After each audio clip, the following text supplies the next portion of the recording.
Okay, I want to welcome everybody tonight as we continue our study through the book of Genesis. Tonight we will be in chapter 36. And last week, just to go over what we looked at, we seen in chapter 35 a hodgepodge of stories, right? Jacob returned to Bethel, a place where he had previously encountered God.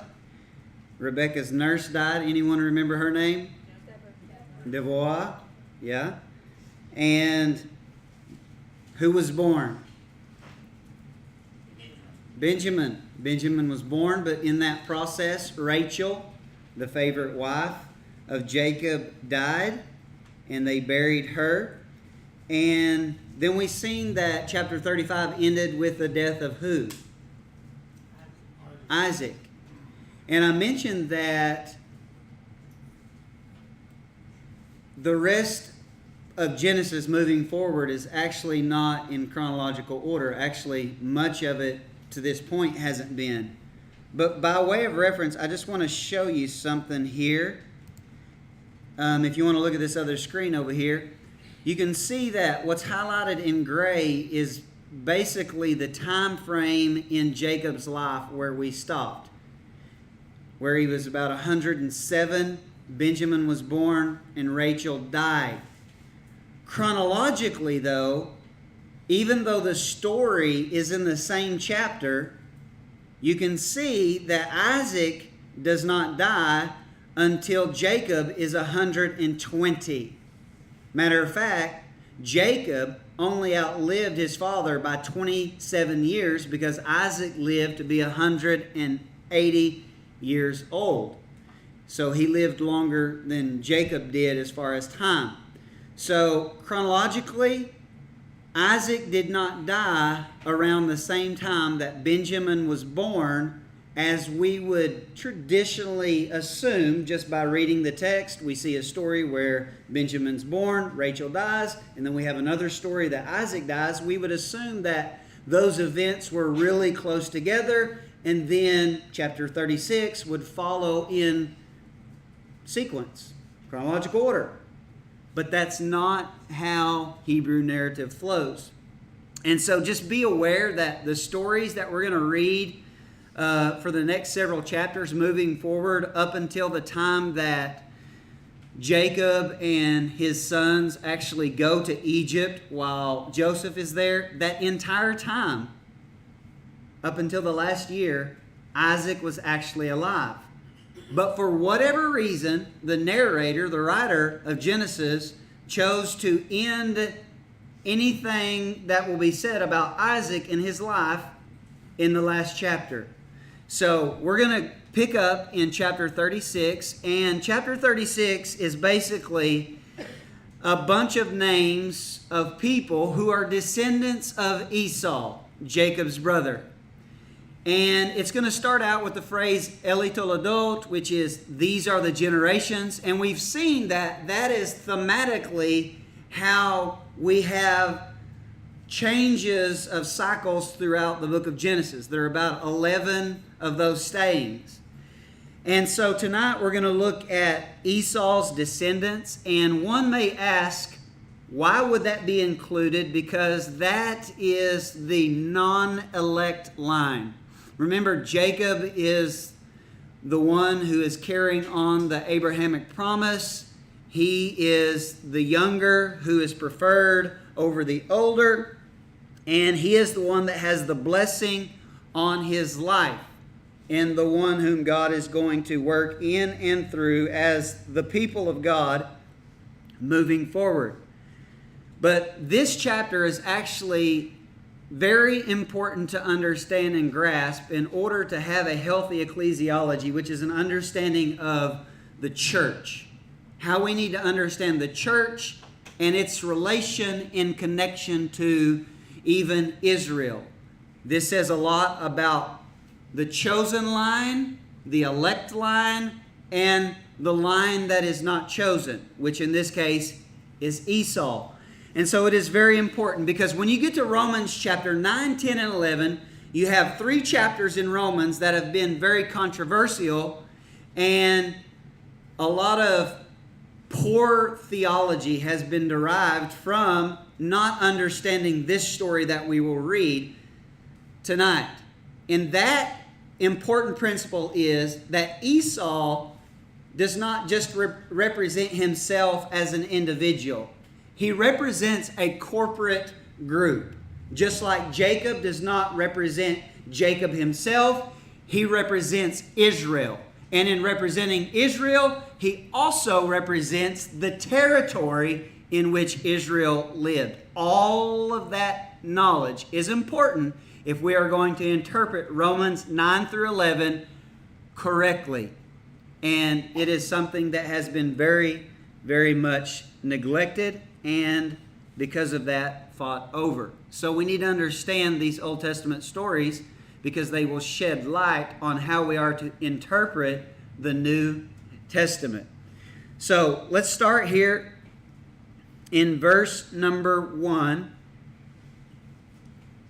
It says, "Now these are the generations of Esau, who is Edom." Right out of the gate in verse 1, it makes an important identification. Esau is Edom. Why is that significant? Because Edom is a people group.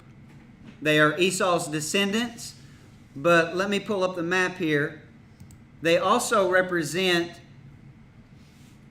if you're looking right here where I have the mouse and the white pop-up, they settled here in the southern portion of the Dead Sea area and even more southward. If we were to look at a modern map of Israel, it would be basically this area down here all the way down to the Red Sea in through this area, this mountain range here. So it represents this people group who are known as the Edomites, who are not the chosen line. They are not the seed of promise. And Edom not only represents the non-elect line of people, but he also represents the flesh, the works of the flesh. And Paul actually expounds on that principle in his writings to the church at Galatia. So we need to understand Esau represents more than just a person. Because like I said, understanding that reality when you get to Romans 9, 10, and 11 helps you understand and be able to work through the concept of predestination. Okay? Election and predestination. Election and predestination is corporate, a corporate idea, not a single person idea. Okay?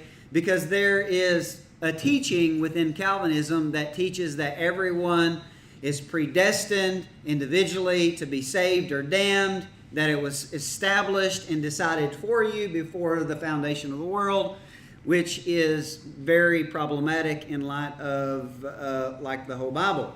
So it's taken from not understanding and connecting Esau and the statement made in those passages with the people that he represents, the Edomites, who were the non-elect. Okay, so I don't want to spend a whole lot of time on that, but it is something that is worth pointing out that we need to understand and be aware of. Because election does not mean you are guaranteed eternal life. You can be elect and be damned. Israel is a perfect example of that. Israel was elect of God. They were the chosen people of God. But not all who were of Israel, being elect, were in right standing with God. Matter of fact, most were not, if you study the history of Israel. Okay, so election does not equal salvation biblically juxtaposed to what is proposed in Calvinism. In Calvinism, election equals salvation. That's not true, because election is corporate election, identification, but it does not mean that you are quote unquote saved or you will be found in right standing with God just because you are elect. And that's an attitude that has been adopted within those who identify themselves as the church. In other words, just because you go to church don't mean you're in right standing with God. You can identify yourself as the elect, but that doesn't mean you are going to spend eternity with Him. Okay? Verse 2, it says, Esau took his wives of the daughters of Canaan. Watch this. Adah, the daughter of Elon, the Hittite, and Aholibamah, the daughter of Anah, the daughter of Zibeon, the Hivite, and Bashemat, Ishmael's daughter, sister of Neavot. Anyone remember something that we looked at earlier on in Genesis? Because we just gave you a list of names of some of the wives that's mentioned here in chapter 36. Well, let me pull up. In chapter 26, we've seen that Esau was 40 years old when he took to wife, who? Judith, the daughter of Beeri, the Hittite. Notice that it's highlighted in kind of an aqua color. That's because that name is only found in this one verse. Okay? Everything is color-coded on purpose. Okay? When we keep reading in that passage, it says, and Bashemat, the daughter of Elon the Hittite. Notice that it is highlighted in yellow. Why is that important? Because it says Esau's wife was Bashemat, the daughter of Elon the Hittite. But down here in the verse we just read, down at the bottom, it says Adah, the daughter of Elon the Hittite. You know what that's called? A problem. That's called a disagreement. Right? Okay?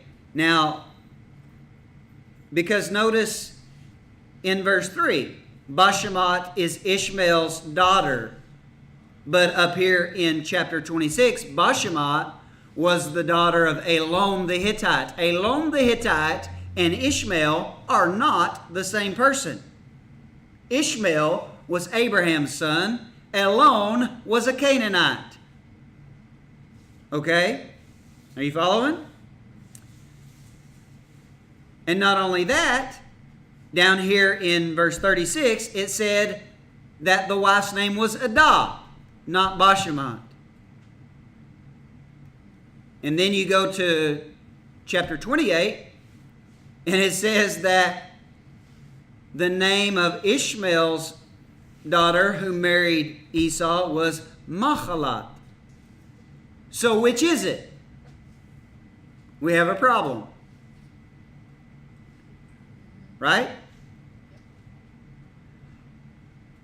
There's a disagreement. Someone, somewhere along the way, got confused on who he was actually married to. Period. This is taken from the King James Bible. So for anyone who believes King James Bible fell out of the sky, you got some splaining to do. It is what it is. There is a textual error, and there is no way to explain it away. Which is a huge problem for those who believe that God took over the human authors and zapped them into omniscience, and they wrote being possessed by the Holy Spirit. That didn't happen. God used humans then like He uses humans today. In the midst of our flaws, in the midst of our lack of omniscience, He works through flawed human beings. And this is a perfect example of that, because we have a flawed text that has errors in it. Now that scares the poop out of some people, who call themselves Christians. But you know what? I have made a decision. I'm going to let the text be the text. I don't care who likes it and who doesn't. Because this is what the text says. The text we have, this is what it says.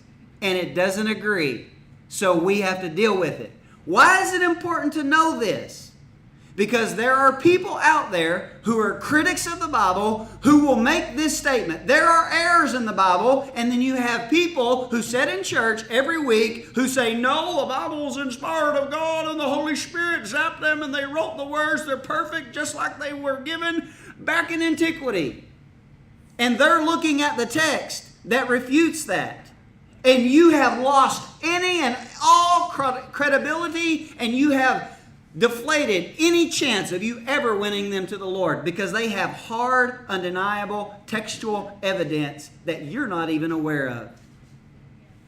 So it's important to know this, because our job, the last time I checked, until Jesus shows back up, is to make disciples of all nations.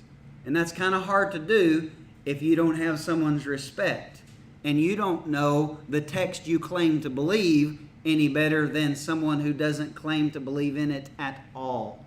Now, is that a fatal blow to the credibility of the Bible? No, it is not.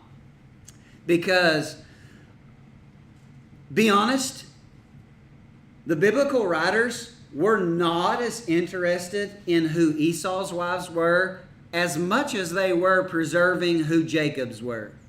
And you can count on it, they got that one right. So they're going to be a little slack in dealing with the non-elect line.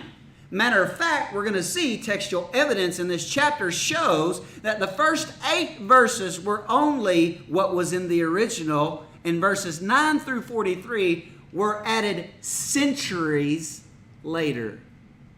Why?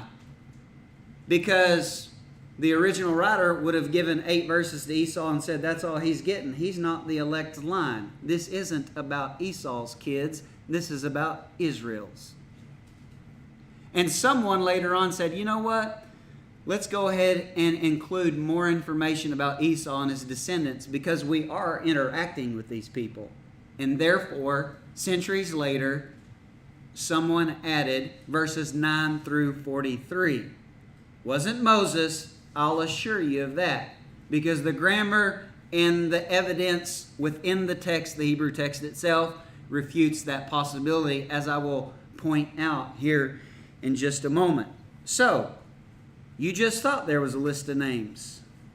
We're only on verse 3. Right? So, there's a lot there to unpack if you pay attention to the text and what it actually says and compare it with other portions of the text. Are y'all okay? For the statements I just made, there is much of the church world that would call me a heretic for making these statements. Even though they're supported by the text itself, because there are people who carry the label Christians who are like ostriches. Everybody seen pictures of ostriches? They stick their head in the ground. We don't want to know any different than what we've been told. Just tell me what the world's like. I don't want to see it. Just tell me what the Bible says. I don't want to read it. That's not very responsible. If we claim to love God, we should love the very word that depicts Him and describes Him. In all the stories, even the boring ones. Because we do call it God's Word, right? And we do believe that it's there for a reason. And I do believe that God guided men in history as they wrote the Bible. I do. I do indeed. All right, let's continue reading in verse 4 at the top of the screen. And Adah bare to Esau Eliphaz, and Bashemoth bare Reuel. That name Eliphaz is a name that appears somewhere else in another book. Anybody want to guess? In the Bible. A book in the Bible. Job. one of Job's friends. His name was Eliphaz, which is interesting because Edom and his descendants settled in the area near where Job lived. And we're going to see some more evidence that helps us date Job, as we've seen earlier in Genesis, as we go along. But it says, Adah bare to Esau Eliphaz, and Bashemat bare Reuel, and Aholibamah bare Yeush, and Yaalam, and Korah. These are the sons of Esau, or Esau, which were born unto him in the land of Canaan. And Esau took his wives, and his sons, and his daughters, and all the persons, or the souls, of his house, and his cattle, and all his beasts, and all his substance, which he had got in the land of Canaan. Watch this. And went into the country from the face of his brother Jacob. What did it just describe him doing? Leaving the promised land. And Jacob stays in the promised land, which is very significant for this to be pointed out, because what was always connected to the Abrahamic promise? The land of Canaan. The land of Canaan. And so here it depicts him leaving the covenant territory, and this is a way of describing and depicting him as the non-elect line. Now it tells us why here in verse 7. For their riches were more than that they might dwell together, and the land wherein they were strangers could not bear them because of their cattle. Which sounds very similar to what story? Abraham and Lot. Abraham and Lot separated. Where did Lot go? East of the Jordan, same location. Eastward in the Bible is always moving away from the presence of God. Where did Adam and Eve leave the garden? Eastward. Where did Abraham kick his other 6 sons off and give everything to Isaac? Eastward. So eastward is a direction of moving away from the covenant, moving away from God's promises, moving away from God's presence. That was something they would have understood in reading this. And it goes on to say in verse 8, thus dwelt Esau in Mount Seir. And watch what it says again. Esau is Edom. Esau is the Edomites. It is pointedly trying to make the connection of Esau with the people group that evolved from Esau. And this is likely, almost most definitely, where the original writing here in Genesis would have ended. Because chapter 37 goes immediately into dealing with Jacob's descendants. Matter of fact, it stays on Jacob's descendants the rest of the book of Genesis until Genesis chapter 50. So what we're about to read here in verses 9 through 43 would have been added later by an editor or a scribe, giving us more information about Esau's descendants. Because as time would have went on, hundreds of years would have passed, people would have been less familiar with who Esau was and how the Edomites became to be this people group which are neighbors of Israel, the Israelites. And that's why it would have been added. So I'm going to scroll back up to the top. These are the generations of Esau, the father of the Edomites in Mount Seir. These are the names of Esau's sons. Eliphaz, the son of Adah, the wife of Esau. It just told us that a few verses ago. If it wasn't a different writer, why would it rehearse it again so quickly?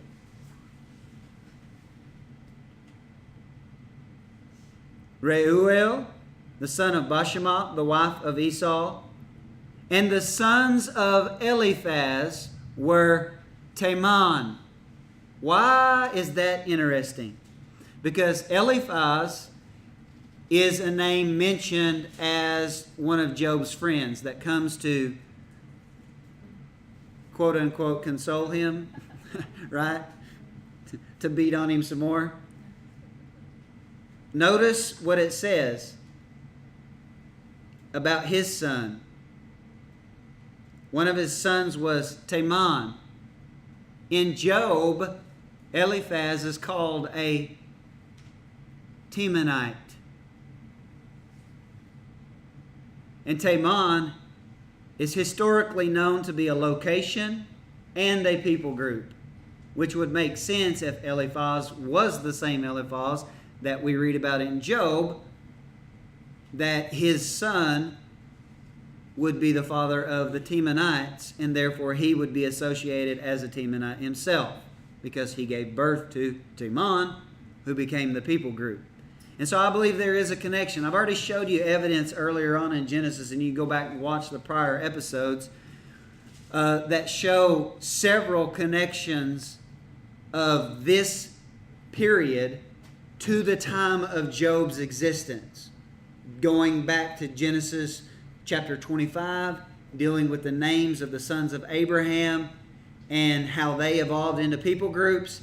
And then those people groups are mentioned in Job. And then, lo and behold, here in chapter 36 again, we have some of the same names that appear in Job appear here as well, which I believe tells us we can date the time of when Job lived, not when it was written necessarily, but the time when Job lived, to this patriarchal period in between the life of Abraham and the Exodus, somewhere in that time frame. Which is important for us to know, because it's a huge debate on when Job was written and when he actually lived, and you can find a variety of different opinions about that, but I believe there's enough textual evidence to say that he lived during this time that we're actually reading about. Okay, so the sons of Eliphaz, verse 11, were Teman, Omar, Sepho, and Gatam, and Kenaz. And Timnah was concubine to Eliphaz, Esau's son, and she bare to Eliphaz Amalek. That particular word, that particular person, Amalek, is going to become a very prominent figure in the Exodus story, because their first enemy when they escaped Egypt is going to be the Amalekites. And so it would be important to point out where they came from in their origin. These were the sons of Adah, Esau's wife. And these are the sons of Reuel, Nachat, Zerach, Shema, and Mizah. If y'all are looking for baby names, we're going through a lot of them. I mean, everybody's wanting to have unique baby names. Well, there are lots of them. All these names that you're seeing are English transliterations of the actual Hebrew words. And so what I'm going to do, I should have been doing this the whole time. I'm going to scroll across these and I'm going to actually look at the Hebrew names, and I'll say the actual Hebrew name as it would be in Hebrew, and you can see that the English transliteration is as close as possible as far as putting the letters together to form the sound that it would have actually had. So these were the sons of Bashemat, Esau's wife. And these were the sons of Aholibamah, the daughter of Anah, the daughter of Sivon, Esau's wife. And she bare to Esau Yaish, sounds a little different, Yaish, and Yalam, and Koach. And then watch what it says here in verse 15. These were the dukes, the tribal leaders of the sons of Esau. The sons of Eliphaz, the firstborn son of Esau, Duke Teman, Duke Omar, Duke, that's a good one, Omar. have a boy named Omar? Apparently not. Tsipho, Kenaz, Koach, Gatam, Duke Amalek. These are the dukes that came of Eliphaz in the land of Edom.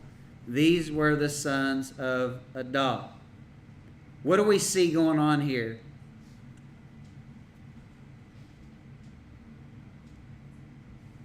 The promise in the blessing that was pronounced over Esau, even though he didn't get the blessing he was supposed to, he still got a blessing, a prophetic blessing spoken over him. We're seeing this actualized. Just like Ishmael would grow into a nation of 12 princes, we have that Esau is going to evolve and grow as a people group. They're just not the covenant people of God. Verse 17. And these are the sons of Reuel, Esau's son, Duke Nachat, Duke Zerach, Duke Shema, Duke Mizah. Haven't we heard these names already? We have. It's just restating them and that they were tribal leaders. These are the dukes that came of Reuel in the land of Edom. These are the sons of Bashemat, Esau's wife. My question is, which Bashemat? It tells us here in the text. But again, we have conflicting stories if we look at the other verses.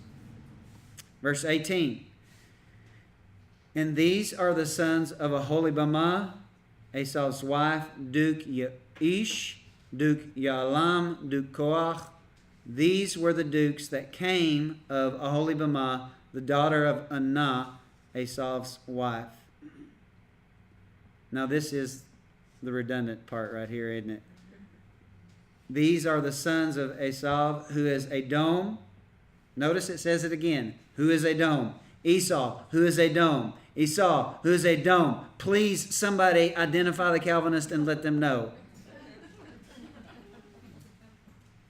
I think it's pretty pointed out here. Esau isn't just the dude, it's the people. It's the ethnic group. It's the tribe. It's important. That's why I've said it 16 times in this chapter. And these are their dukes. Verse 20. These are the sons of Seir, the Chorite, or the Chori, who inhabited the land. Lotan, Shoval, Sivon, and Anah, and Dishon, Etzer, and Dishan. See? Lots of baby names. These are the dukes of the Horites, the children of Seir in the land of Edom. What is the word Edom? What root is that taken from?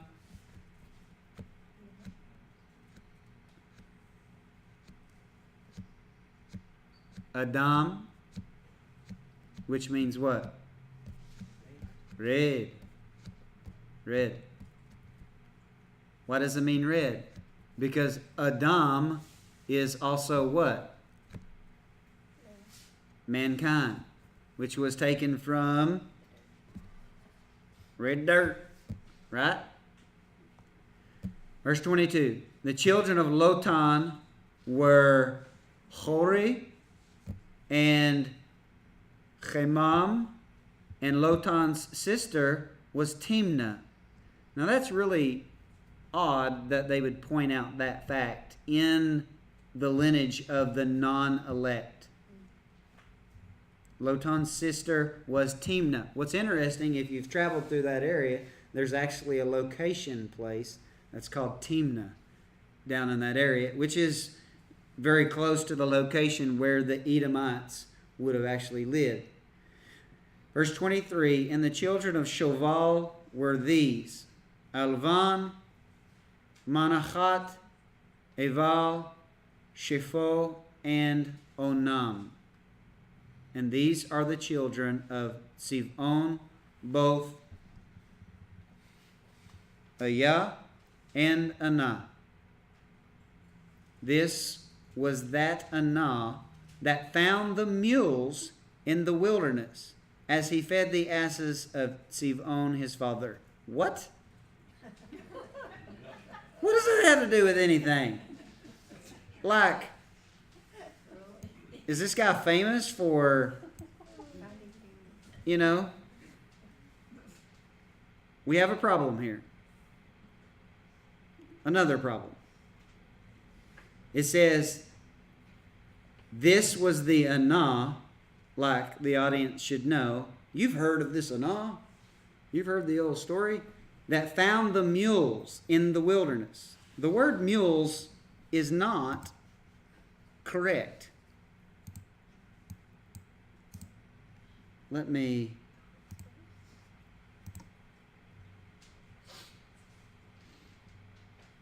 highlight it here and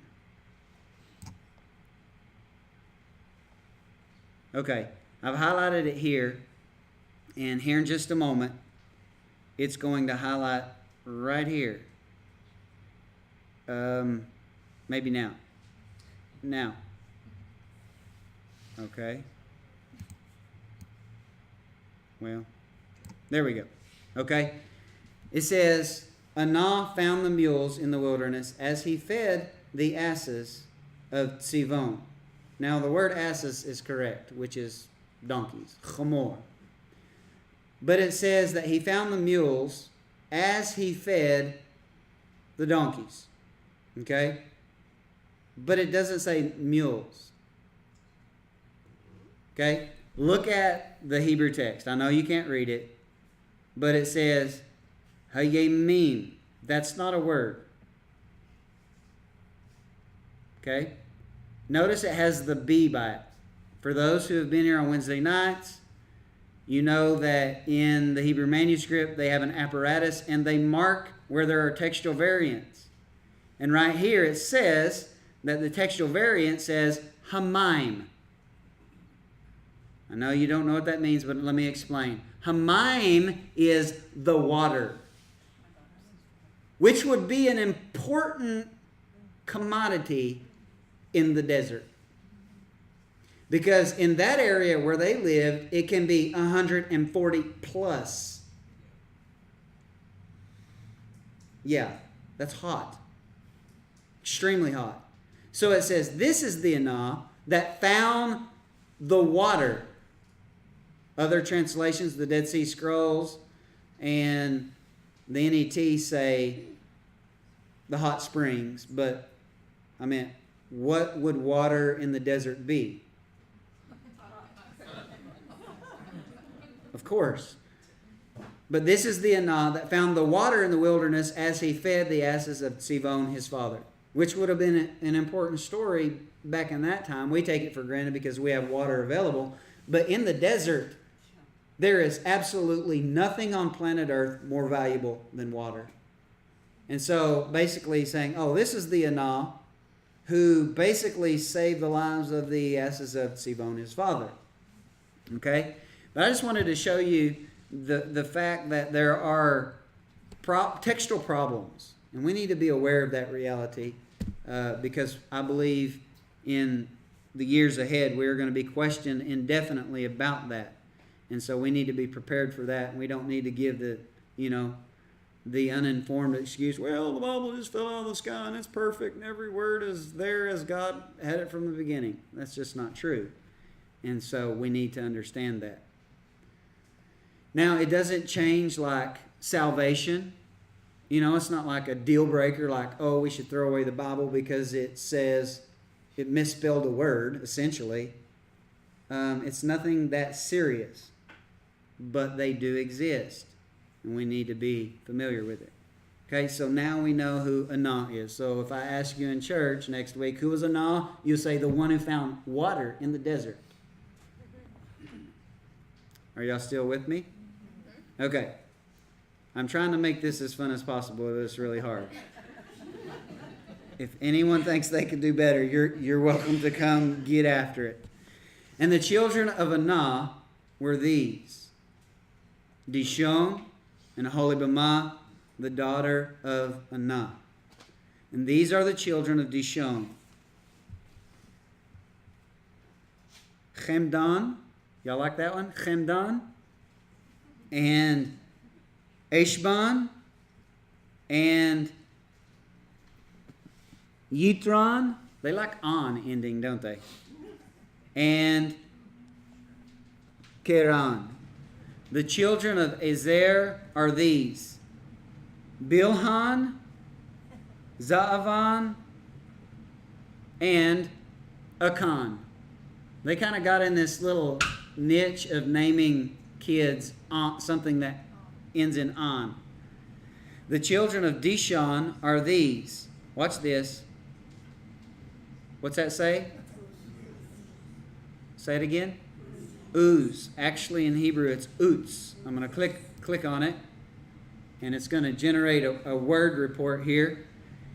It's going to show us that Utz is a person. We click on that little chart. We can see that it's in Genesis 10, right here in Genesis 36, and then it's later on in 1 Chronicles chapter 1, and then it was translated as whose, same Hebrew word, translated as whose back in Genesis 22, which is important.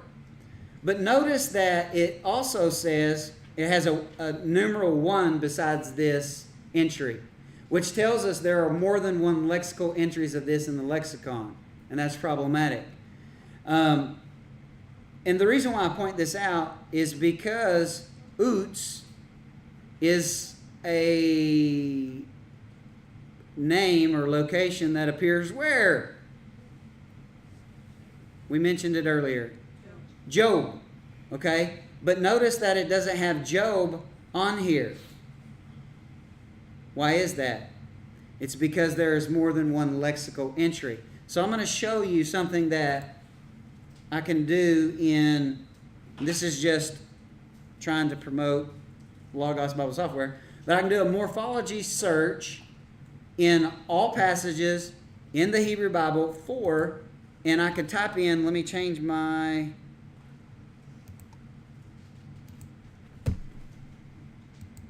language, and since it only gave us the one lexical entry, I can change it to just type that in, and let me float this panel to make it bigger. And since y'all don't read Hebrew, we will add a version and we'll go with the King James.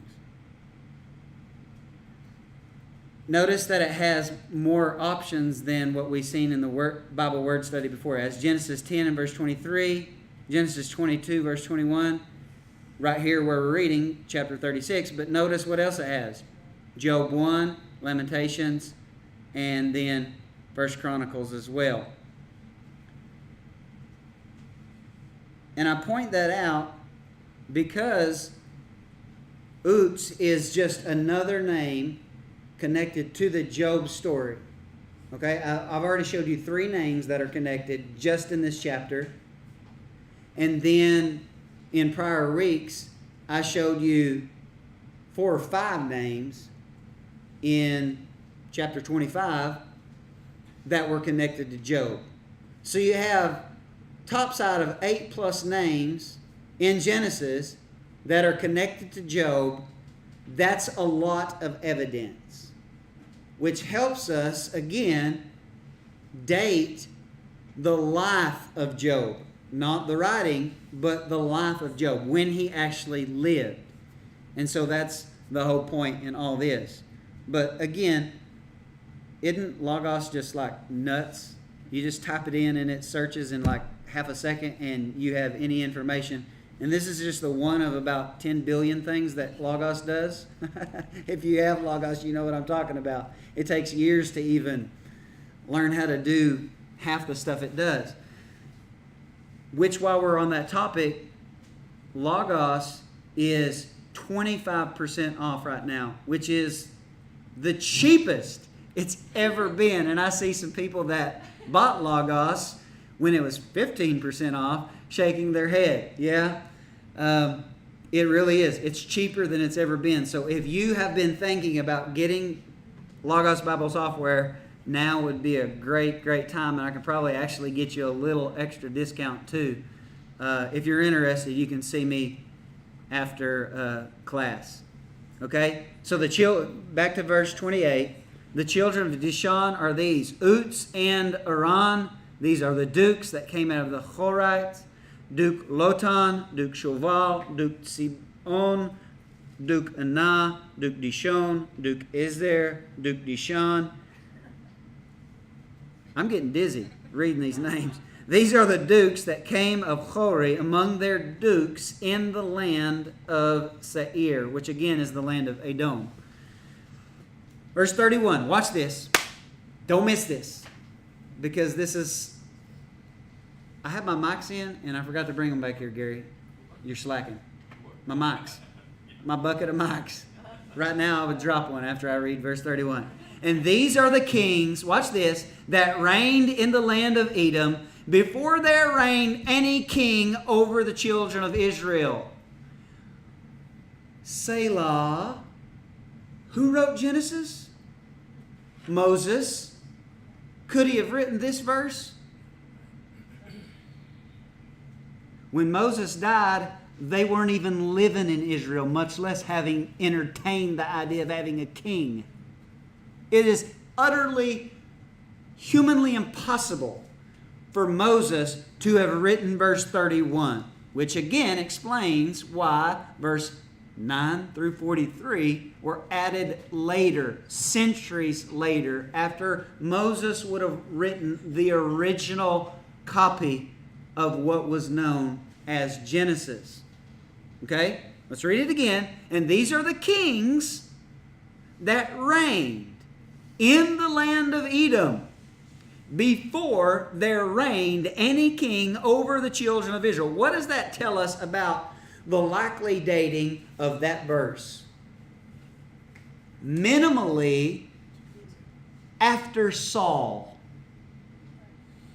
Minimally after Saul. Saul was the first king. David was the second. Solomon was the third. After that, the kingdom split. Okay? So, this verse had to have been written at least after Saul, which was several centuries after Moses. Several centuries. Okay? Because God's original design never included there being a king in Israel. That was their demand more than God's decree. Okay? So, verse 31 proves that Moses did not write this portion in Genesis. Verse 32. And Bela, the son of Beor, reigned in Edom, and the name of his city was Dinhavah. And Bela died, and Yovav, the son of Zerach of Botzra, reigned in his stead. And if we say that in English, that would be quite the name. How would y'all even say that? Jobab? Jobab died, and Husham of the land of Taimani reigned in his stead. I mean, they're harder to say in the transliterated English than they are in actual Hebrew language. And Husham died, and Hadad. Notice how they get on these rhyming kicks? Jobab and Hadad and the son of Bedad. See, y'all think we were the only people ever that get on these fads and get stuck on them, right? No, clearly they were. Okay, so verse 35, and Husham died, and Hadad the son of Bedad, who smote Midian in the field of Moab, reigned in his stead. And the name of his city was Avit. We'll scroll back up to the top, verse 36. And Hadad died, and Samlah of Masrekah reigned in his stead. And Samlah died, and Saul of Rehovot by the river reigned in his stead. And Saul died, and Baal Hanan. You know what that literally means? Baal is gracious, which Baal happened to become a god that the Israelites fell into idolatry worshiping. He was a god that was known amongst the Canaanite tribes. Okay, so Baal Hanan, the son of Achbor, which means mouse, reigned in his stead. And Baal Hanan, the son of Achbor, died, and Hadar reigned in his stead. And the name of his city was, how would y'all say that? Pa'u. Pa'u. And his wife's name was, y'all say it.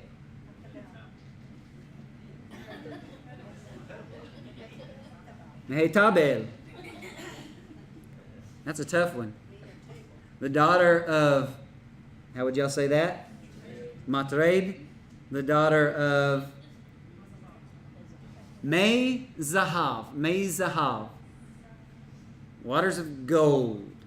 These are the names of the dukes that came of Esau, or Esau, according to their families, after their places, by their names: Duke Timnah, Duke Alva, Duke Yetate, Duke Aholibamah, Duke Elah, Duke Pinon, verse 42, Duke Kenaz, Duke Teman, Duke Mitzar, Duke Magdiel, Duke Iram.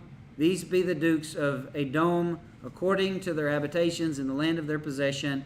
He is Esau, the father of the Edomites. Here we have it again for our Calvinist buddies.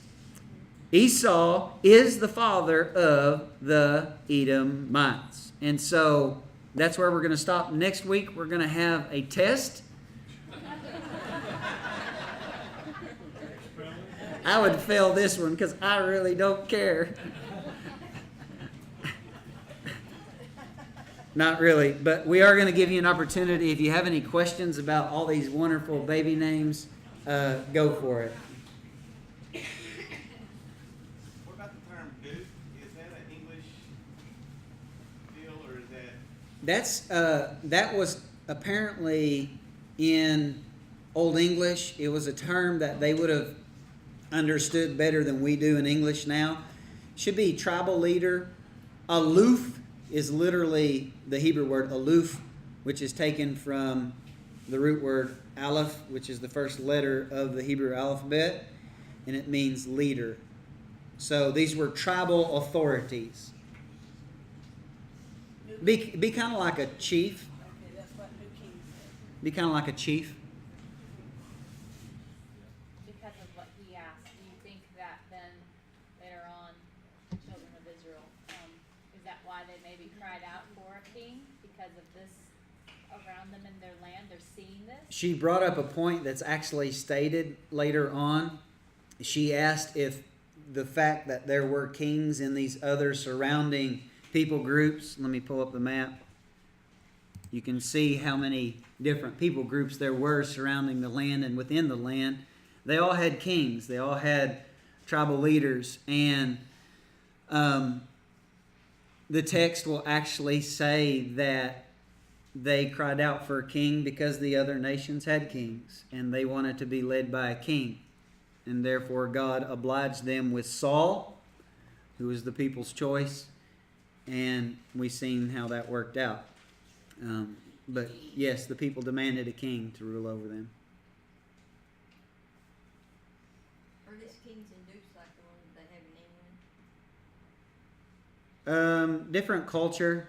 It would be very hard to parallel kings of the modern era to kings of antiquity. So I wouldn't see really similarities. Culture changes so much over that amount of time. It would be impossible to draw parallels. Holly? There's a mention of Timnah 3 times. And the first one it says that it was the concubine of Eliphaz. And then over here in verse 22 it says it was Lotan's sister. And then in verse 40 it says Timnah was a chief. Is that a mistake? I mean, if that's a woman, then she wouldn't be a chief, would she? It looks like they have used the name for both sexes, and so it would have been applied to both sexes. You have that in the Hebrew Bible where there are names that are given to male and female, kind of like we do today. So that's likely what's going on there. I was talking about him that, like it was something of common knowledge, like he was showing a while ago. Is there any, is that like mentioned in the book of Jasher or anything like that? You know of any of that, anything about a story about him now? Off the top of my head, I don't recall a story, but it's been quite some time since I've read in that literature. So I'd have to go back and check, but I can check and address that next week. Gary? Verse 24, you may have said it, I just might have missed it, but how do we get from water to mules? I mean, that's a transliteration, right? But it's not that just seems like a huge stretch. Okay, so let me highlight it again. You have mules here in the English text. Remember, the King James translators around 1600 did not have access to all the text we have today. Therefore, they had one text in front of them. That text has what is highlighted here in the Hebrew text, hayemim, which is obviously an inversion of the word. It's got the letter Hey, Yud, Mem, Mem. What the scribe did, and this just comes from me knowing the language and knowing the words, is what the scribe did is he inverted the second and third letter. It should be Hey, Mem, Yod, Mem, which would say Hamayim. And in the process of translating, he inverted, wasn't paying attention, and that got duplicated in time. And fortunately, we have found other texts that say that it says Hamayim there, which is the water, which makes perfect sense in the sentence. So it's just a textual scribal error, inverting of the letters, like we've seen examples of when we went through how we got the Old Testament, how we got the New Testament. Common happenstance. Wouldn't common sense then, if we know who that person was that found the water in the wilderness, I just don't see how that could be perpetuated. If they know the actual story was that they found water, how could they not? This would have been, that's a good point. This would have been a later scribal error Okay. where you have a scribe that's not familiar with the figures that are being mentioned here. They're simply copying the text. And once it was copied incorrectly, other scribes didn't feel appropriate in changing the text because the text they were handed had it written that way. And there were definitive scribal rules that, you really ain't supposed to change the text. They took it pretty serious. And versus changing the text, many times in the margin, they would write, hey, this probably should be this, but I'm not going to change what it says because this is what has been given me, and I'm going to honor that, which is a good thing that they take that approach, because what if scribes didn't think too much about, hey, I'm just going to change it here, change it there, change it where I want, got this idea, got this doctrine, got this theology, I'm just going to adjust it here and there. So it's actually a good thing that they did it that way. Yeah, I know the New King James has water. So did they catch it later when they were New King James corrects some of the errors in the King James, and that's a perfect example of, them being willing to correct some of the errors because they do exist. That's why, like the NET Bible and some of your newer Bibles that have more textual options than like King James will have it updated. So that's good that they have it updated there in the New King James. We are very fortunate in the field of scholarship that they do take it serious about trying to get us what their original text would have said. And it's a very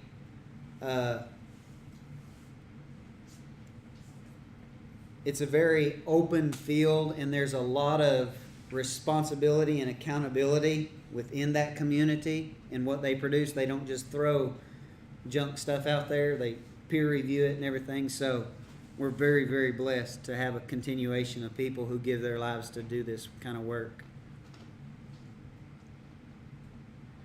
Any other questions?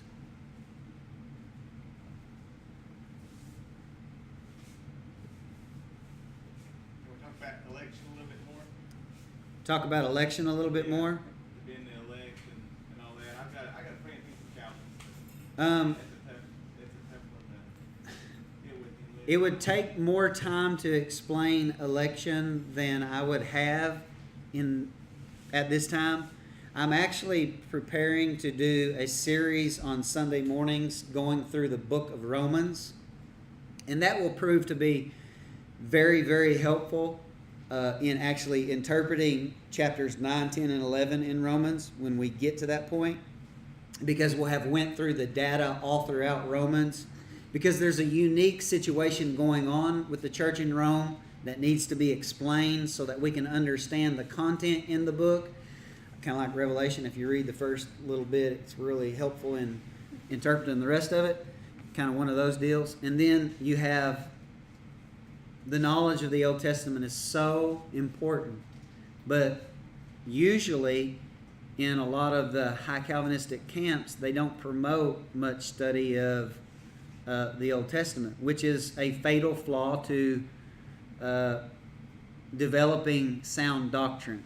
Because Paul himself said that we get our doctrine based off the Old Testament. Of all people who was God chosen to be the apostle to the Gentiles, it was someone who was immersed in the Old Testament, Paul. So it's very helpful to have that knowledge. But election, just know this, and you can go study it with this in mind. Election is not about individuality, it's about corporate. Okay? In the Old Testament, you had corporate Israel, but not all of Israel was saved. Not all of Israel was in right standing with God, because not all of Israel was faithful. A minority was. Or to borrow what the text actually says, a remnant was faithful. Therefore, all of Israel was elect, right? Because they were descendants of Abraham through Jacob. But not all of them were saved. And that's the error they make. They think election is an individual thing, and everyone who is elect is saved. And it's a corporate thing. The church is elect.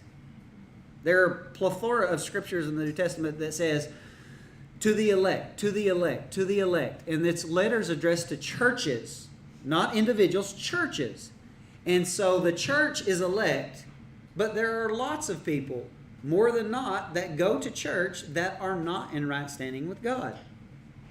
So election does not equal salvation. And that's the error in the Calvinistic model.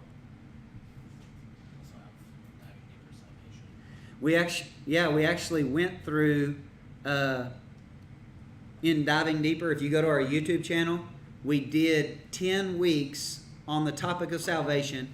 And one of the things that we did is we actually went through the 5 points of Calvinism, TULIP, as it's commonly known. Total depravity, unconditional election, limited atonement, right? Irresistible grace, and perseverance of the saints. And I really took the hammer to the TULIP. did my best to obliterate the tulip because it is heresy. It is heresy. It is a damnable doctrine that has infiltrated the church. Probably one of the most dangerous doctrines circulating within the elect, the church world. Peggy? Is the lady in verse 22 the same lady that's over here in the concubine in verse 12? Are those the two same people? Which one? That Timnah? concubine? Is that just telling us where she came from in verse 22? 22 says the children of Lotan were Chore, Chemam, and Lotan's sister was Timnah. It's just telling us who Lotan's sister was, which is kind of odd that it would point that out because usually the genealogies don't mention the women very often. So I have no idea why they pointed that out, but it would have been significant to the audience being more familiar with this history than we are. There was something, I think, where that Timnah, it mentioned incest on the screen. It mentioned what? It had her name. On this side, Yeah, it had incest. one of the very first things you put up, the chronological years, 107. Oh, Seemed like that. Yeah, 114. that's Tamar, different name. Oh, that was that other one. Yeah, we'll get to that in due time. Yeah, let's wait till we get to chapter 38. Slow down a little bit. That's one. Honestly, guys, this is probably the hardest chapter for us to be that interested in, if we're just honest. Moving forward, we're going to get into the life of Joseph, and there are some very, very good, important truths that we can take and learn from Joseph's life. Of all the patriarchs, he's probably the highest character of them.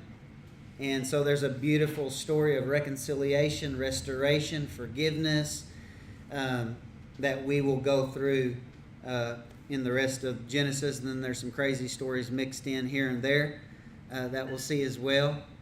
And we will leave no stone unturned. We will look at all of it. But before we leave, is there any more questions before we dismiss? Mandy? Are any of those people groups, do they still exist? People still know those tribe names? They wouldn't be, these tribe names wouldn't be as limited or as focused to these people names. There is a group out there that identifies themselves as Edomites. How specific they would get in, which one of these dukes, one of these sub-tribes they were from, I'm not sure. But I'm sure there are some of Esau's descendants in the Middle East somewhere, for sure. Well, a lot of these will end up killed off because a lot of them mixed with the giants, right? I mean, they're going to be a lot of the people groups. Not Esau's descendants. Okay, I was just looking at Amalek. Amalek, we'll see, as I mentioned earlier, is the first tribe that came against Israel whenever they left Egypt. And God himself made a vow that one day they would be totally wiped off the face of planet Earth. And when you come to the time of Saul, God actually wants to initiate that fulfillment of what he said back in Exodus. And Saul refused to totally annihilate them, and he's actually dethroned as king by God because he refused to kill the Amalekites as God had said. So you can go read that story in 1 Samuel chapter 15 if you'd like, chapters 13 through 15. But any more questions? Bob? I have a comment and then I have a question too. I was thinking that they was all in the line of Ishmael some way,